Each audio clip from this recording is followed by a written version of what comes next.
I, Regina Watson, do solemnly swear that I have not directly or indirectly paid, offered, promised to pay, contributed, or promised to contribute any money or thing of value, or promised any public official or employment as a to secure my appointment or confirmation thereof, so help me God. Regina A. Watson. Great, thank you. And then I guess the next one is the oath of office. Okay. I, Regina A. Watson, do solemnly swear that I will faithfully execute the duties of a member of the Housing Advisory Board of the City of Georgetown, County of Williamson, State of Texas, and will, to the best of my ability, preserve, protect, and defend the Constitution and laws of the United States, of this state, and of this city. So help me God. Regina A. Watson. Perfect, thank you. All right. And so I think we have those forms and they're notarized, they're uploaded to our Granicus system. And then I think the only other thing is that ethics training that we're offering tomorrow. And I guess there's going to be a recording. Okay. What time is it tomorrow? I believe it starts at, it's on my calendar. Or if you can just send it to me, that's fine. Yes. Let's see here. It says it's 5:30 to 8 is the meeting, but I know that it's not actually that long. So I will forward that over. Okay. Thank you. Thank you. Welcome to your first meeting. I'm so looking forward to it. Thank you. Great. It's at 6 p.m. There we go. Thank you.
Hi, Nikki.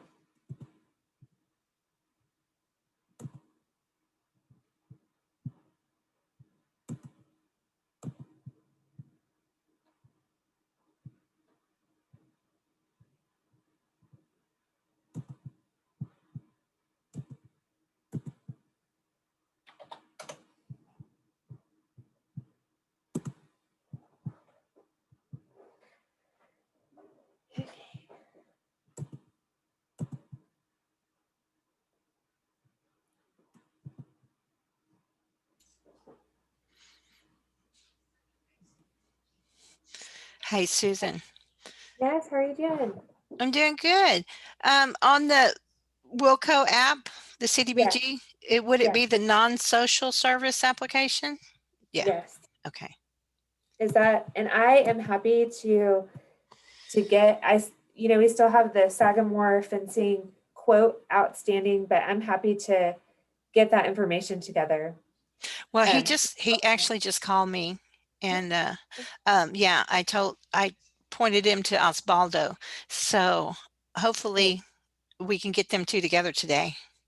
Perfect. He said he wasn't sure if he could get us the information tomorrow, but yeah. Well, I don't think is there any rush? Like, because the application's due the 19th, April 19th.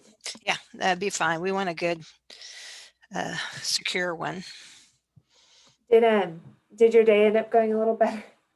Well, yes, a little bit better. Uh, the engineer that came was first convinced that we were going to have to take out that wing wall, and then I said, well, we can make our own custom pan. And I know they have 20-inch pans. So if we just get a hot water heater that has a diameter of less than 19 7/8 inch, then it shouldn't be no problem. I know it's tight, but they did it before. What's the difference? So he's working on it. We just have to make sure that our water heaters, that at least the closet is at least 20 inches. So $588,000. 900 something dollars for a change order. It just irritates me. That is unreal. It really Wow. is. Oh, sorry, 588,197. Hi, Wendy. Hi, Wendy.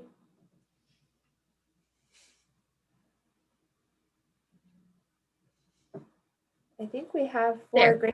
Grayson's here. He's ready to do something, and he'll be right back. I'm sorry, I didn't hear the very beginning. What'd you say, Susan? I think we have 4. I think Grayson said he'll be, and there he is. I think he's right back. Perfect. Okay. Yep, we've got quorum. Should we go ahead and get started? Is Sophia, did you just determine if Sophia is going to join us? I don't think she is today. Okay. All righty. Well, we have quorum and it's 3:30. So let's go ahead and get started. I will call the meeting to order.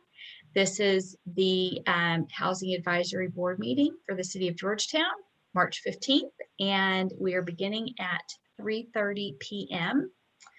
So, and I'm Wendy Cash. I'm the new chair for the board, so bear with me while this is the first time I have run this particular meeting. I think I will go ahead and start by just saying, per the City of Georgetown, we are committed to complying with the Americans with Disabilities Act.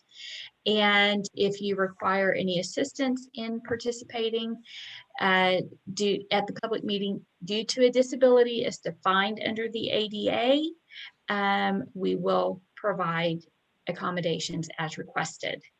Okay, let's go ahead and move into our agenda. And we're going to start, the first item on our agenda today is nomination and selection of a vice chair and a secretary for the 2021 board. And as we begin this process, since this is the first meeting of this board for 2021, let's go ahead and go around the room and introduce ourselves, whether or not you've been on the board before, because we do have a new member, and what your what role you have in the community. So I'll go ahead and start. I'm Wendy Cash. This is my second year on the board and first year as chair of the board. I am a licensed realtor and I am the sales manager for Century 21 Hellman Stribling. And I've had extensive experience on our Chamber of Commerce, where I've served as board chair twice and currently co-chair Leadership Georgetown. So that's me. Grayson, let's go to you. Yeah, I'm Grayson Smith. This is my, I guess, going on the second year, which first year was pretty crazy. didn't feel like how it should. I run Corrigan Building Company, based out of Georgetown. Started about 4 years ago. We office on the square. I grew up in Georgetown, went Carver Elementary all the way through Georgetown High School. So our family's been here for a while, although my wife and I actually live just down the road in Liberty Hill. So before building, I was, well, I still do have my real estate license, but I was primarily selling homes and flipping homes. That's kind of what got me into the building side of things. So yeah, I enjoy the conversation around housing and development and being able to speak to some of the things that I've experienced on this side of the fence that helps contribute in areas where there might be some gray on the housing side. So known Susan for a while and some of the others in the city. So anyways, glad to be here. Perfect. Thanks, Grayson. Let's go to Linda. Hi, I am Linda Sloan, and this is my second year on the board. I am the Community Involvement Director for Habitat for Humanity of Williamson County and have been with Habitat for almost 16 years. And I guess that's it. Perfect. Thanks, Linda. And Regina. Hello, I'm Regina Watson. I'm new to the board. I've lived in Georgetown for over 30 years. I was a nurse for the Lone Star Circle of Care in their senior clinic for 6 years. Then I became a realtor, and my primary area is commercial real estate. I'm the vice president of Parkview Estates HOA. It's a highly successful HOA. I work closely with the city as a liaison on behalf of the community, and I'm looking forward to being on the board. Thank you. Fantastic. Welcome, Regina. Thank you. And we've got Chuck next. Hi, Chuck. Hi, I'm sorry I'm a little late. So I guess we're just doing introductions. You're fine. We are. We're just going around and sharing, introduce yourself and what you do in the community. Okay, so I'm Chuck Collins. I'm the Executive Director for Southeast Georgetown Community Council. We're looking to change that name soon. That's a mouthful. I've been here in Georgetown for 20 years. I'm ex-military, and we moved around a lot before then, but I grew up in Colorado mostly. My dad was Army, so that was his last duty station. I'm glad to join the board. I'm a last-minute replacement for someone else. So I'm not, Susan, I'm not sure how long my term is for the board. I can look into that. Okay. So yeah, so this might be my last meeting. I don't know. but yeah, that's about it for me. Perfect. Thanks, Chuck. Nikki. Okay, I am Nikki Brennan. I've been in Georgetown for 22 years. I am the Executive Director of the Georgetown Housing Authority, and I've been with the Housing Authority 17 and a half years, 11 and a half years as Executive Director, and the 6 years prior, I was the Public Housing Manager. I've been on this board since November 2015, so I guess that's 5 years, 5 months. And I enjoy this board and love my job. Perfect. Thanks, Nikki. Let's see. And then we are missing Mary, correct, Susan? Mary Calixto. She's our city council person representative. Whoops, I've lost my video. There we go. Do you know if she plans to join us, Susan?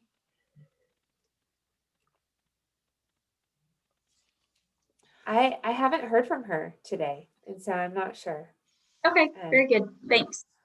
Okay, so this is everyone on the board, and the first item on our agenda is for us to nominate and choose a vice chair and a secretary. So the vice chair responsibilities are really just to step in and run a meeting in the absence of the chair. And then the secretary, specifically, it just says whatever the board chooses to ask the secretary to do. Keep in mind, the secretary does not have to keep the minutes. That is what we have Myrna here to do. So last year, Nikki served as vice chair and Linda served as secretary. Let's start with the vice chair position. Do we have anyone who wants to volunteer to serve as vice chair? I will be glad to stay as vice chair. Fantastic. That would be great, Nikki. Anybody else have an interest in serving as vice chair? Okay, Perfect. So do I have a motion to nominate Nikki as vice chair?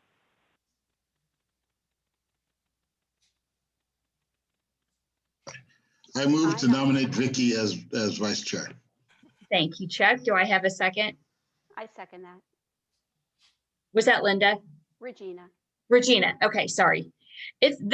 I'll tell you what, it is challenging to do this on Zoom. Okay, so Chuck made the motion, Regina seconded. All in favor for Nikki to serve as vice chair, raise your hand. Fantastic. Thank you very much. Okay, congratulations, Nikki. Thank you so much for Thank you. agreeing to do that. And now our position for secretary. Do we have anybody who would like to volunteer? Oops, I'm so sorry.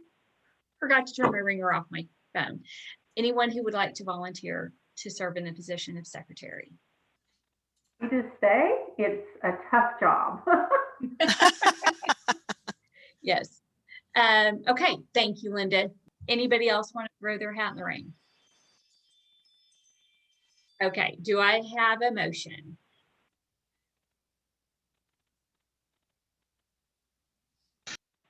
I move that Linda stay in the position of secretary. Thank you, Chuck. Do I have a second? I second. Nikki? Thank you, Nikki. So that the motion was made by Chuck, seconded by Nikki. All in favor, raise your hand. Very good. Thank you. Congratulations, Linda. Okay. I'm scrolling through my screen here. Okay, next on our agenda is to approve the meeting time, date, and place for 21-22. So we last year consistently met on the third Monday of every month at 3:30. We're still meeting via Zoom until further notice, and we'll know from City Council when that will change. So is everybody good with the time, the day and the time that we're currently meeting, third Monday at 3:30? Anyone have an issue with that? Okay, we need to make it official. So if I can have a motion. I motion, this is Regina. I motion that we meet on the third Monday of every month at 3:30. Thank you, Regina. Do I have a second? I'll second. Thank you, Grayson. So the motion was made by Regina, seconded by Grayson. All in favor of meeting on the third Monday of the month at 3:30, raise your hand. All right. Nikki, I'm assuming, or Well, I'm putting my little hand up there. I'm sorry, I don't have a camera on my PC computer. oh, that's all right. Okay. And so if you need to jump in and say anything, you can just unmute yourself and jump in. Okay. Can you see the little hand though that I do? Yeah. I No? can't see it, but you can see it, Susan? I can see it. Okay, because I can't, so that's good. Okay. All righty. So that was unanimous. We're good. Okay. Fantastic. Boy, we are just rolling right along, people. Okay. So the next item on our list is the presentation and discussion of the Housing Advisory Board member training and the 21-22 plan of work. So, and Susan Watkins, our liaison with the city, is going to give us a presentation. Take it away, Susan.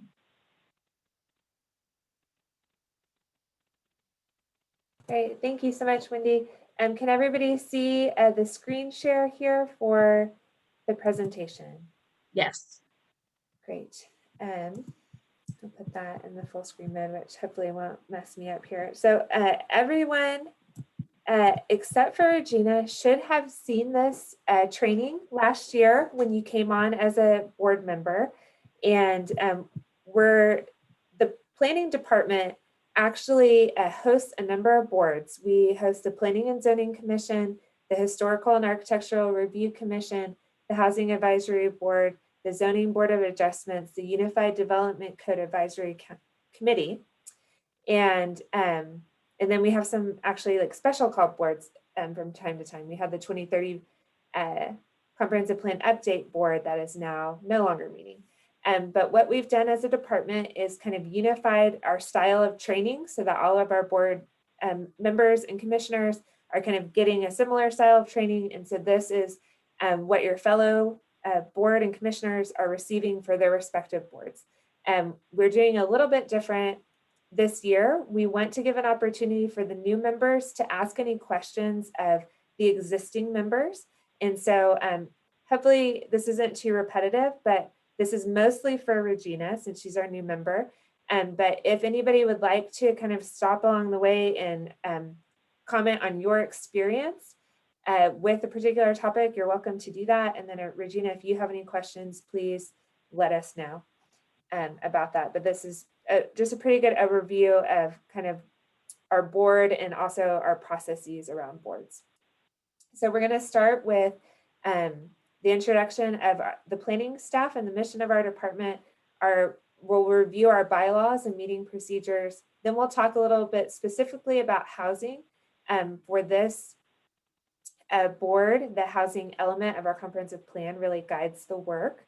Then we'll talk about our housing tax credit resolution process, which you are the recommending body for to the city council, our current housing programs, and then what we hope to do in the 21 and 22 work year as the board, which goes from this meeting March until next February. So the planning department, this is our mission. We're committed to actively preserving the community's heritage and shaping its future by implementing the city's adopted vision and promoting a high quality built environment. The bylaws of this particular board is that we do historically meet once a month. The Planning and Zoning Commission and HARC meet twice a month. So that's where that distinction is. We have 7 members appointed by council that can serve for 2 consecutive terms. I do need to check on checks. It hadn't occurred to me. You did fill Bob Weimer's spot, and I wasn't sure where he was on his term. I think it was pretty early though. He may have been reappointed. So you may be in the second year of that term. And then the chair of the board can call a special meeting, or 3 members of the board can call a special meeting. You can have a subcommittee if you wanted to research a particular topic. Your bylaws allow that for this board.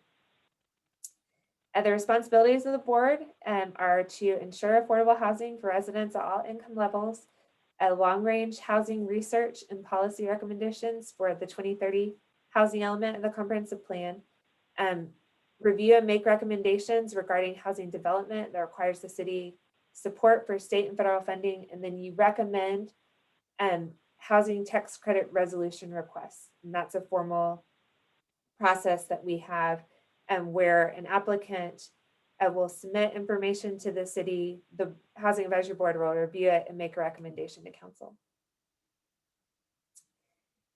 This is about the public hearing procedures. We don't have too many speakers, but from time to time we'll have speakers that sign up, particularly around the housing tax credit resolutions.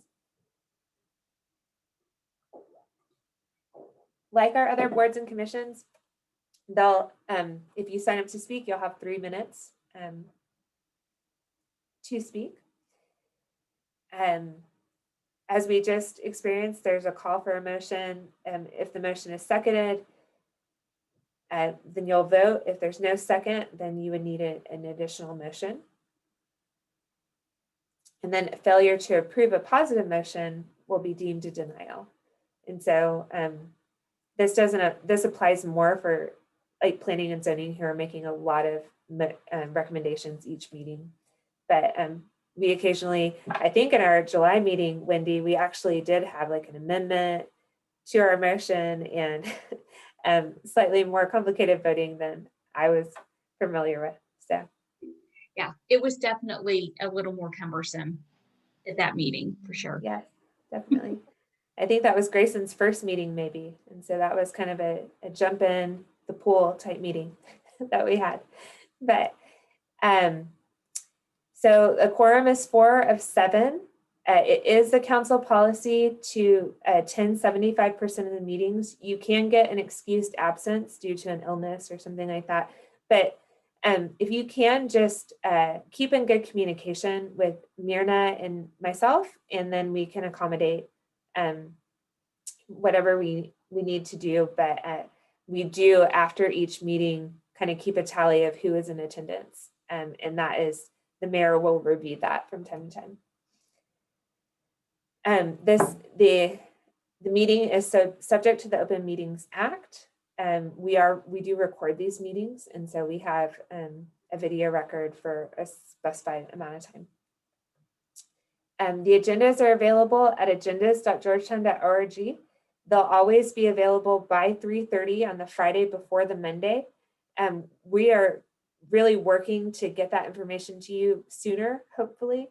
And if there's a item that will require more time or research, then we'll try to let you know so that you are prepared when you come to the meeting. Does anyone have any questions about just sort of that administrative portion of the board, or anything they want to share? Excuse me. All right, we'll move on then to the housing element of the comprehensive plan. So just to provide a little bit of history on this, the housing element was first adopted in 2012. And then the Housing Advisory Board was tasked in 2016 with updating it. And so when we updated the comprehensive plan in 2020, that was adopted by council on March 10th, 2020, almost exactly a year ago. The Housing Advisory Board spent a lot of their time reviewing that material and making recommendations to the steering committee and to the city council. So that for the past couple of years, we had an item about that update like almost every meeting. And so it's been a little bit of an adjustment to not be working on that. Now we're kind of in that implementation phase. So the city council adopted a goal specific to housing in the 2030 plan. So the 2030 comprehensive plan has 10 goals. Goal number 6 is related to housing. And the goal that was come up with was ensure access to diverse housing options and preserve existing neighborhoods for residents of all ages, backgrounds, and income levels. That goal was broken down into 3 themes, and then we have policies around those themes in the housing element. The housing element guides what the city is trying to do around housing to meet that vision for 2030, for Georgetown in 2030. There is a lot of data that was collected in 2018 when we hired a housing consultant. That all lives in the appendices of the 2030 plan. You can find that at 2030.georgetown.org. I can also provide you with any data that you might need or be interested in. But you can find, I think appendices like P through T are housing ones on our website. In 2016, when the city council asked the Housing Advisory Board to look at the needs of different groups in the city, they asked what are the needs for low-income workforce and senior households. And so when we adopted policies and collected data, we looked specifically at these groups. The 2030 plan housing element talks about preservation of the units for all of these groups and preservation of neighborhoods for everyone in the city. It focuses affordability of new units on workforce households, and then it looks at a diversity of options for everyone. This is kind of the summary that we shared for implementation of the 2030 plan. But around those themes, we are trying to implement preservation of those existing units and homeownership. We are trying to preserve our neighborhoods. That's something that a lot of people in Georgetown are really proud of. And one reason people love this community so much is our strong neighborhoods. For affordability, we're trying to increase the supply of affordable options and then also support community housing efforts around, we didn't take anything on around people experiencing homelessness in the housing element, but we did say we would support community groups that are taking on issues like that. For diversity, we're looking at other housing options in addition to the single family option that we have a lot of. And we're also trying to support individuals and families who want to age in place in the community. Does anyone have any questions around that information? I think that you've probably seen it quite a bit at this point, but just want to provide the summary. Okay. Then we have our next section is the housing tax credit resolution application, which like Chuck mentioned, is kind of a mouthful when you say that whole long string. And so in 2016, that was kind of one of the calls for the update to the housing element was related to the number of housing tax credit applications we received in that year. We received 5 housing tax credit applications in 2016, and that was a lot. Typically, communities don't receive that many. And then on top of that, we were awarded 3 of those 5 projects. And so for the Austin region, which I believe goes south of Austin to north of Austin, that whole area, at Georgetown, the city of Georgetown got the entire allocation of housing tax credits for that year, which is very unusual. And that led the city council to say, we really need a process around evaluating whether we want to support these requests for housing tax credits. And so we have this application process now. There are 2 different groups of tax credits that a developer can use to finance housing. And one is a 4% housing tax credit, and that is non-competitive.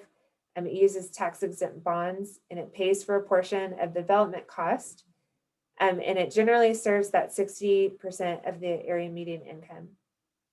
The 9% housing tax credit, which is the 3 projects that were approved in 2016, is a competitive process that happens each year. We haven't received another 9% application after 2016. But it covers more of the cost, and it also offers deeper affordability for the units. This is a map of where our current developments that have used the housing tax credit for financing are located. It is notable that a few of these weren't originally built with the housing tax credit, but were renovated with the housing tax credit. And so if you use that financing at all, you come into our housing tax credit inventory. But the San Gabriel Apartments, for example, on Leander Road, that wasn't originally a tax credit development, but they used it for renovation. Shady Oaks is, and Nikki can speak more to this, but that was not originally a tax credit property, but it's used that financing for renovation, and it's now part of the inventory. And so that's just a little bit of a nuance to point out. The Residences of Stillwater is our newest housing tax credit that was built using 4% housing tax credit for the financing, and that's going to open this month, actually. It's on the inner loop. It's 192 units. They're all at that 60% AMI. And I spoke with the developer last week, and she said they're just getting ready to lease those units. So the application process for the developers is that we have a form. They need to have their zoning either in place or in process, depending on the type of housing tax credit they're going for. They provide the city with a public outreach plan that we review with them to talk to neighboring properties. And then they give us draft resolutions, and then they give us detailed information about the project. And we bring all of this to the Housing Advisory Board for review. The 4% tax credits need a resolution of no objection. And then they need that twice the state average per capita resolution, which we'll talk about here in a second. The 9% need a resolution of support or no objection. And that has different points depending on if you get a resolution of support, that's worth more points than the resolution of objection for their competitive application. So the twice state per capita calculation, if you've been here for a little bit, you maybe have seen this slide because it's always something that is a little bit tricky to understand, but it's essentially how many units are there per capita. And if you exceed twice what the state has per capita, then you fall into a category where you need that resolution saying the city understands that they have twice state per capita. That was something that the state legislature required a few years ago. And I think something that they may evaluate at some point, whether that's a useful metric or not. The process is that the application will be submitted 6 weeks before the Housing Advisory Board meeting. The Housing Advisory Board will review and make a recommendation to the council, and then the developer will have those neighborhood meetings and then go for city council review to decide whether they'll have that resolution of support or no objection. Does anyone have any questions about that? And if we get an application, we will give you enough time to kind of review that information again. And then also this board, Regina, and after we had the application review in June, this board kind of reviewed the application to make sure we were getting all the information that we needed. One of the things that no one asked for in 2016 or 2017 was a property tax exemption. Then the application that we reviewed in June 2015 or June of 2020 took us a little bit by surprise because it's not something we asked about in our application. And then it was something that the board was presented with, and we needed to have a little more discussion and kind of understand that a little bit better. And so now our application asks that up front so we can have that information before we have the discussion. So that was kind of a good exercise for the board to go through to kind of make sure that we are preparing everybody for that conversation. Does anyone want to add anything? All right. I feel like I'm going fast through this, but hopefully it's a good pace. So we'll look at our current housing programs, and we have our home repair program. We apply for community development block grant funding from the county, and then we have workforce housing development standards in our Unified Development Code. Our home repair program, and we are lucky to have Linda Sloan on our board, and she can answer any home repair question that may ever come up. And so Habitat's been a great partner for us. We started partnering with them in 2018 for the home repair program. And that is right when I started working with it. And so that's kind of all that I know about the home repair program has been working with Habitat, and it's been a great experience. And we have funding for the home repair program from the general fund, from our conservation fund, energy and water. And we also have been applying for the past couple of years for community development block grant funding to support the home repair program. So our partnership with Habitat has been great for a lot of reasons.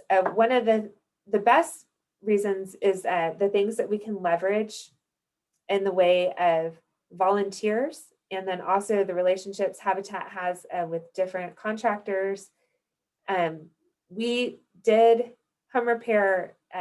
The city used to just have people apply to the city and we would do that home repair, but the purchasing process around that, like going out to bid for each of those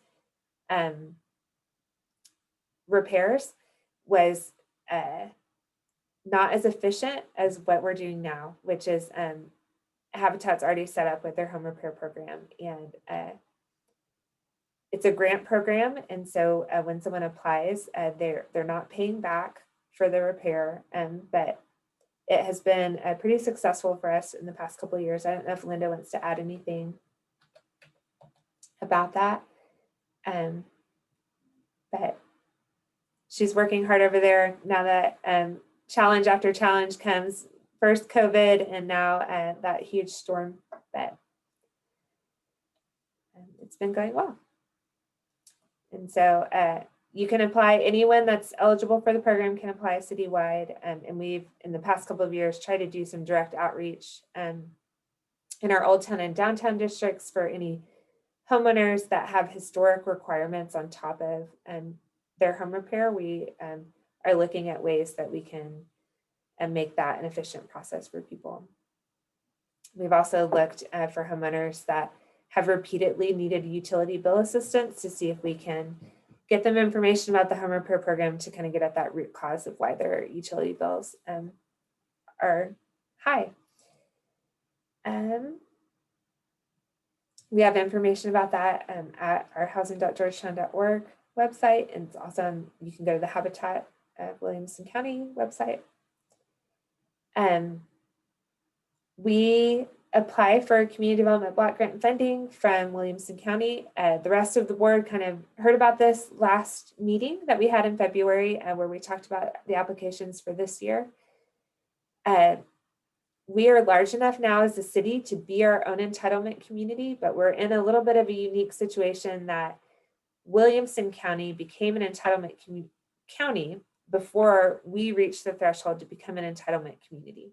So, for example, Travis County serves everyone in an unincorporated area. There's enough people in the unincorporated area for them just to serve that. So Pflugerville, the city of Pflugerville, when they reached over 50,000 people, they could not apply to Travis County for funds because Travis County was just serving unincorporated areas. And so Pflugerville became an entitlement community so they could receive their own funds because they couldn't receive them in any other way. When Williamson County became an entitlement county, they used the city of Georgetown population for their allocation. And so we, since 2005, when that happened, we've been applying to Williamson County for that funding. And really the greatest benefit of that is not duplicating that administrative effort. Each entitlement community has a series of plans that they need to produce, and they have to administer and keep up with all the requirements around community development block grant funding. And so the county is doing that administrative work for us. And we're really just benefiting by applying for projects and being prepared. And so that has gone well. And that is what the city council has decided to do the past few years when we have evaluated whether we want to take that money ourselves. And we'll do that evaluation again this year. It's every 3 years. So these are the block groups that are eligible for capital improvement projects using CDBG funds. This map is going to change whenever the census comes out this year. So they've been using the same map since 2010. When we apply for a project, it needs to meet Williamson County goals that are outlined here and that are in their 5-year consolidated plan. And they want projects that can be spent within a year. That's how the program is set up. So in the past few years, we've done some infrastructure projects. And then since 2019, we've been applying for home repair funding. And in 2020, we're doing both the home repair program and also supporting some infrastructure for a Habitat townhome project.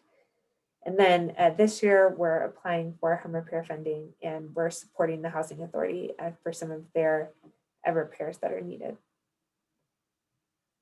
This is just some visuals of some of the places we've used funds in the past. And so our final housing program to go over is our workforce housing incentive that exists in our Unified Development Code. And so in the code, a developer can benefit from standards like less strenuous development standards by dedicating a percentage of their units to workforce housing. And we have our first developer who is going to be using these standards. That's going to go to council in April. So we're working with the developer through that currently. That developer has a really strangely shaped site, and his site with the setbacks, he needs some additional impervious cover. that's a benefit of using these standards. And so he's setting aside 10% of his units, so 12 of 124 units for households that make 80% of their median income. And so we'll be going over that. And so that's a program that exists. We're going to be looking at our Unified Development Code for changes this coming year, doing what they're calling a UDC diagnostic, and that is a recommendation of the comprehensive plan, and we will likely review the workforce housing standards at that time to make sure that it's an incentive that works well for developers. So we'll be working with both this board and also the Unified Development Code Advisory Committee on that. So that's really the overview. Does anyone have any questions to this point or anything they'd like to add? Great. I'm just doing such a great job explaining. There aren't any questions. Okay, great. So we'll go. You're doing great, Susan. Thanks. Thank you. So the 21-22 work plan is our last thing here. And this comes from that implementation plan of the housing element. Those 0 to 2, those action items that are indicated that should occur in the 0 to 2 year timeframe, that's the timeframe we're in. And I updated this actually from the last one, and we were able to take a few things off because we've done them, which was exciting. We're going to continue that neighborhood association program pilot that we've been working on. Chuck and I have been working on with the San Jose neighborhood. We'll continue work on the neighborhood plans for the Track Ridge, Grasshopper, and San Jose plans, and we'll give this board an update as that moves forward. We're going to be taking the consultant agreement to the first April council meeting. And we're going to look at, one of the recommendations out of the housing element was to figure out if there was a way to fund some housing incentives through various funding sources. So we'll be doing some of that research this year. There is a provision already in some of our policies. If a developer's providing housing diversity, there's some benefits they can receive. And we're going to talk about as a board kind of what does housing diversity kind of mean, and what are some metrics around that we can point to. And then, as we just mentioned, we're going to look at those workforce housing standards in our code. So that's all things that we will bring through in addition to the board's kind of core duties of the tax credit application and the long-term housing research. These are some of the specific topics that will be coming up. And then anything that the board brings that we'll also take a look at. And so that's the end of the presentation. These are some helpful websites just to keep in mind. We have a lot of information on our housing planning maps, drgeorgetown.org. This is my contact information. Please reach out to me with any questions via email or calling.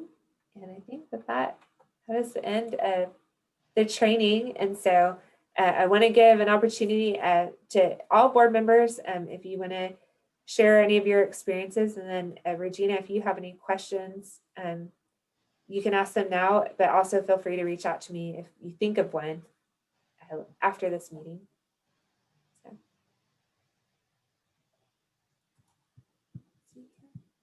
I'm just taking it all in right now, so I don't have any questions. I am writing down some things, but I'll get back to you on that. I don't want to bore anyone, be redundant.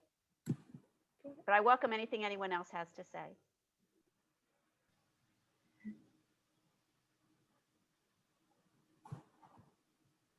I'll jump in, and I think that was a great overview, Susan. I think as we found last summer when we had the tax credit presentation and then had that opportunity in July, many times until you're in the middle of the situation, I think that's when you start, it becomes pertinent. You start asking the questions. So I think this opportunity to give us the overview, and then when another tax credit community or developer comes up to request approval from us or actually support from us, we'll probably end up going over that again. Do you know of anything on the horizon for that right now? No, I haven't heard from, there were a couple of interested developers probably in April of last year, and I haven't heard anything from them. Okay. So I think Mary just joined us. I may have not let Oh. her into the meeting room on time, and so I apologize for that, Mary. Hi, Mary. Hey, Susan, what does modified workforce housing standards mean? That one, let me go back to that. So we are, let's see here. Am I still sharing? Yeah. The Unified Development Code currently has those workforce housing development standards, and we have only had one developer use the standards. And so it's been recommended that we take a look at those and make sure that they're providing enough of an incentive to developers that it works for them. And so we're going to be evaluating a lot of things in the code. We'll likely be hiring someone to do what they call a UDC diagnostic. And this is just another of the things that they'll take a look at and say, is this code reflective of the 2030 plan that we adopted? Is this code going to put Georgetown closer to the vision that it has? Do we have a limited number of developers who are willing to do this type of work?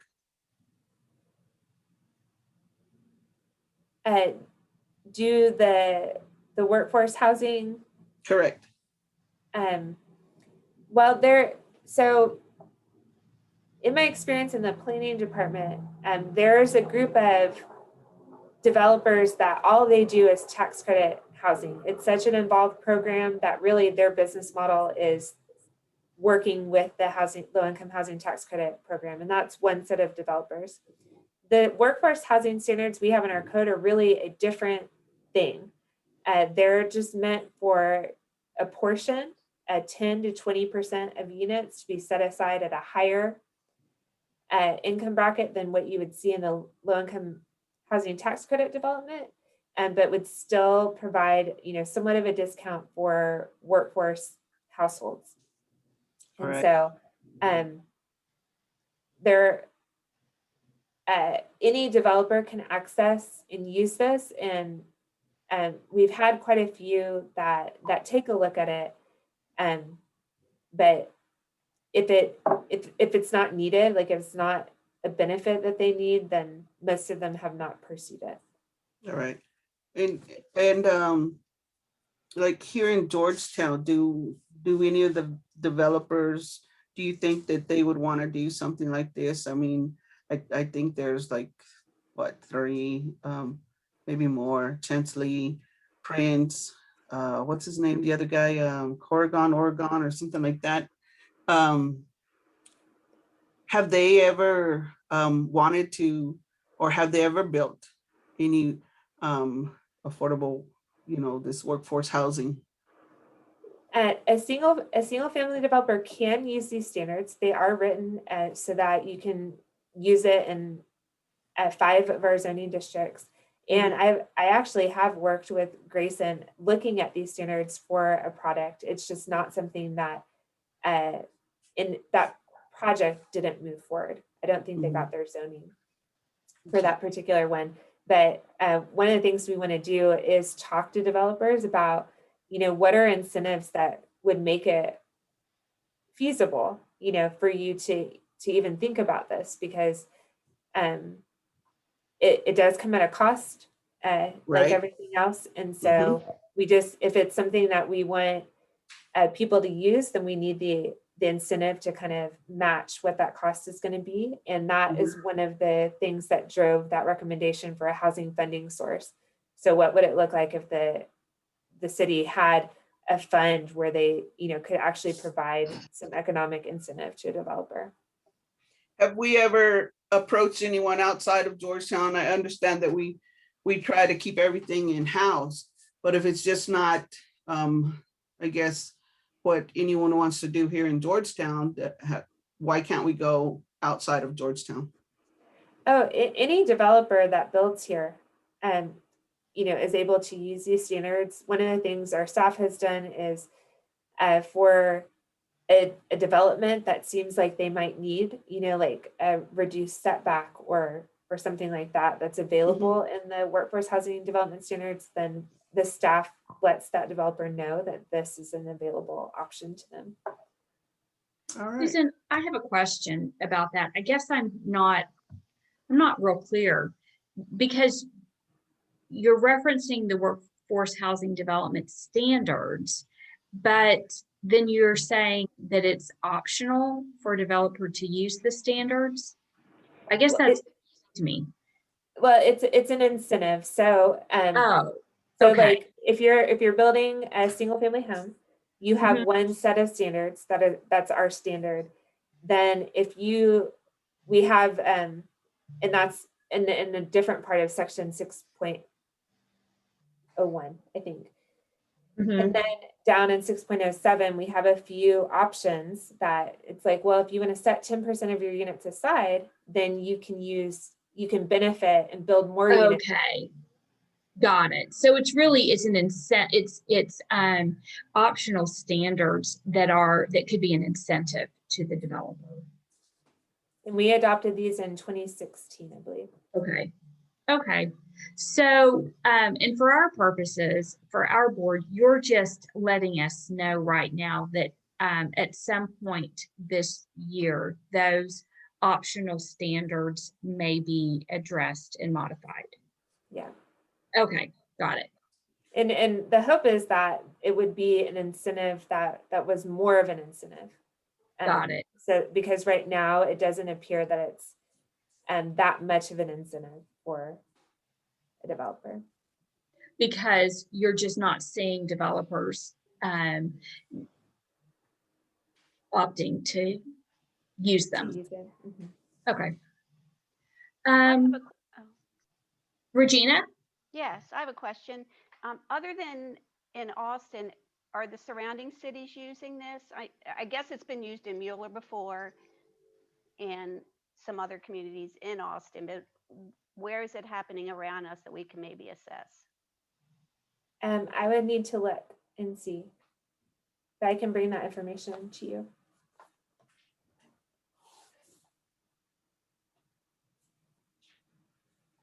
Does anyone else have any other questions or comments on what Susan presented to us in terms of our responsibilities as the Housing Advisory Board and what our plans will be for this coming year?